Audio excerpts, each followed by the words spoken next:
So mga tol, sinasabi po ng mga boxing fans na kinarma daw itong si 3 Division Undisputed Terence Crawford. Kahapon kasi, pinagbababanatan ni Crawford itong sina Canelo Alvarez, Oscar De La Hoya at legend Manny Pacquiao. Bukod tanging kay Mayweather nga lang rumerespeto itong si Crawford. Pero sa ating pambansang kamao Manny Pacquiao, paulit-ulit nitong sinasabi mga tol na sinubukan daw ni Crawford na labanan si Manny Pacquiao taong 2015 pero hindi daw itinapat sa kanya si Pacquiao. Cash cow daw kasi ng promotion itong si Manny Pacquiao noong panahon na yan. Alam nga daw ni Coach Freddie Rhodes na tatalunan niya si Manny Pacquiao kaya ayaw daw itong ipalaban sa kanya. Bukod dyan, sinabi po ni Terence Crawford na nare-respeto naman umuno niya si Manny Pacquiao pero ilang beses na daw na knockout si Manny Pacquiao sa mga laban niya. Kaya kung alam mo daw ang boxing, marami daw ang pagkakataon na pwede siyang labanan ni Manny Pacquiao pero hindi daw niya bibigyan ng pagkakataon si Pacquiao nang makalusot si Manny Pacquiao sa kanya. Alam mo daw yan kung nanonood ka daw. Kaya nga daw ayaw ni Freddie Rhodes na ipalaban si Manny Pacquiao sa kanya. So marami nga po ang kumontra kay Terence Crawford sa mga sinabi nito tungkol kay Pacquiao. May mga nagkomento nga po dyan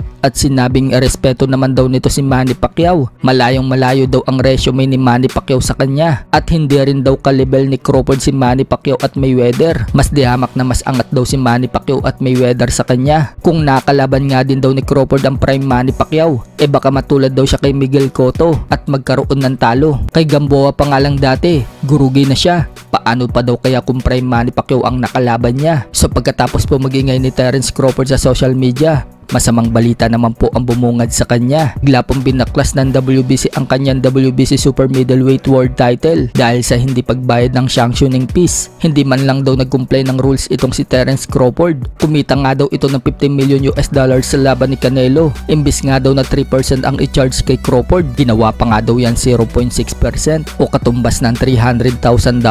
Kaya ika ng WBC President na si Mauricio Sulaiman, sorry na lang, hindi daw nagre-response itong si Crawford kaya binaklas na ngayon ang titulo niya. So yung binaklas na titulo, paglalabanan na po yan ni Hamza Siras versus Christian Mbili. Sa kabilang banda naman mga tol, mukhang matutuloy na po ang laban ng Jaron Ennis versus Virgil Ortiz. Sa convention po kasi sa WBC kahapon, binunyag po ng Golden Boy Promotion President na si Eric Gomez na nasa negosasyon na umano ang Ortiz versus Ennis at next week baka ma-finalize na daw yung deal. Nakalinya daw ang laban na yan sa first quarter ng 2026. So kahit na hindi po world title ang laban na yan, bigating laban po yan kapag natuloy. Gustong gusto nga talaga ng dalawa na maglaban sila. Yan daw ang importante. Gusto nila maglaban pareho. Matatandaan na umakyat po itong si Jaron Ennis sa ring matapos manalo itong si Ortiz sa laban kay Erickson Lubin na tinapos lang nito sa loob ng round 2. Nakipag face to face po itong si Ennis kay Ortiz at nagkahamunan silang dalawa.